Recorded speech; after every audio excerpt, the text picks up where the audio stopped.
Nasa convoy natin ngayon si Sandra Aguinaldo. Kumusta natin yung kanyang sitwasyon? Sandra, ano yung nakikita mo ngayon dyan sa convoy?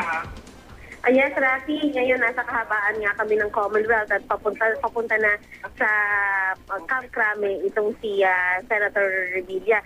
Ang nangyari, Rafi, hindi na siya isinakay dun sa sinasakyan namin kanina na super grandia, no, na van, kundi isinakay na siya talaga sa hiwalay pang sasakyan. Ito yung Innova na nasa unahan, itong van na nakikita nyo ngayon. At siya ay accompanied, no, ng police officer doon.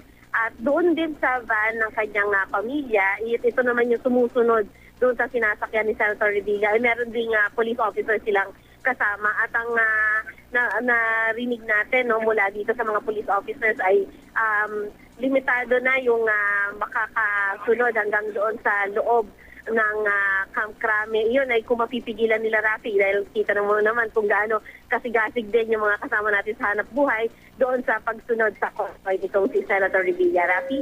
Sandra, siguro yung hindi makakasunod, yung loob na ng CIDG dahil alam naman natin na mas mahigpit yung pagpasok doon sa CIDG Detention Facility kumpara doon sa may PNP Custodial Center kung saan makikita mo pa na papasok, hindi ba sa loob ng gate kapag sa PNP Custodial Center siya dadalhin. Pero dito sa CIDG Detention Facility, sa ating pagkakaalam, ay medyo mas mahigpit at mas pribado kumbaga kapag dito na ipinasok itong si Senador. Pero may impormasyon ba tayo na doon sa loob ng detention facility, ay makakasama pa niya yung kanyang asawa at kanyang mga anak, Sandra?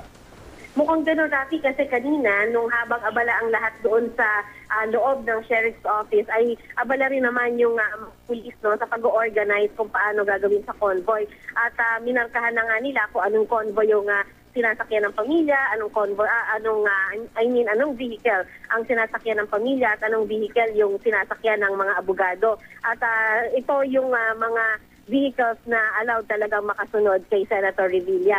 At nakita rin natin, Rafi, kasi dun sa mga van na kasunod, ito kasi yung may dala ng damit niya. Damit, saka yung mga pagkain na kakailanganin, no? Siguro at least for within the day and for tonight.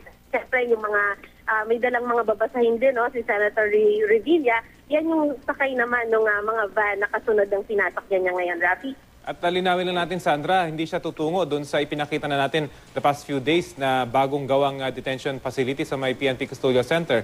Kundi nga dito nga sa may CIDG Detention Facility. May impormasyon ba tayo, Sandra, kung mag-isa lamang siya doon sa kwartong yon o meron siyang kasamang ibang detainees, Sandra?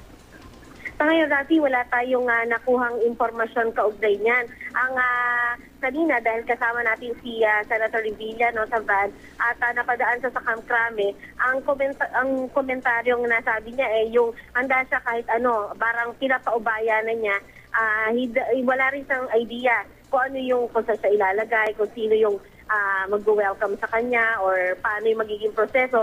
Pero sabi niya, bukas siya at kahit ano lang sa kanya, Rafi. Sandra, nakasama ka kanina mula Cavite papuntang Sandigan Bayan, ano? At may kwento mo na nga rin siguro briefly kung ano yung atmosphere doon sa loob dahil kanina ay kasama niya yung kanyang buong pamilya pero ngayon nga ay mag-isa na siya doon sa CIDG vehicle, Sandra. O, Rafi, mula doon sa Cavite, talagang very light pa yung mood. Ang kanilang mga pinag-uusapan, yung mga biruan pa kung ano yung pwedeng gawin sa loob, ano yung mga libangan.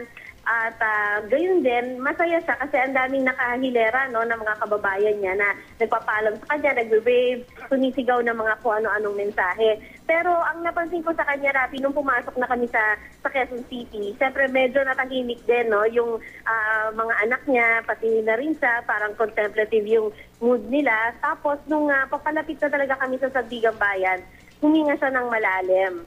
Ayun, at natuwa rin naman dahil meron din sa mga supporters na nag-aabang dun sa may gate. At nung tinanong ko siya kung ano yung nararamdaman niya, ang sinabi niya ay sabi niya, this is it, I'm ready.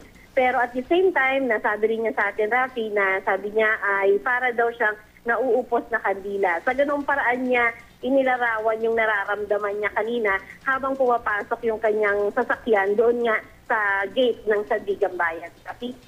Okay, maraming salamat sa iyo, Sandra Aguinaldo.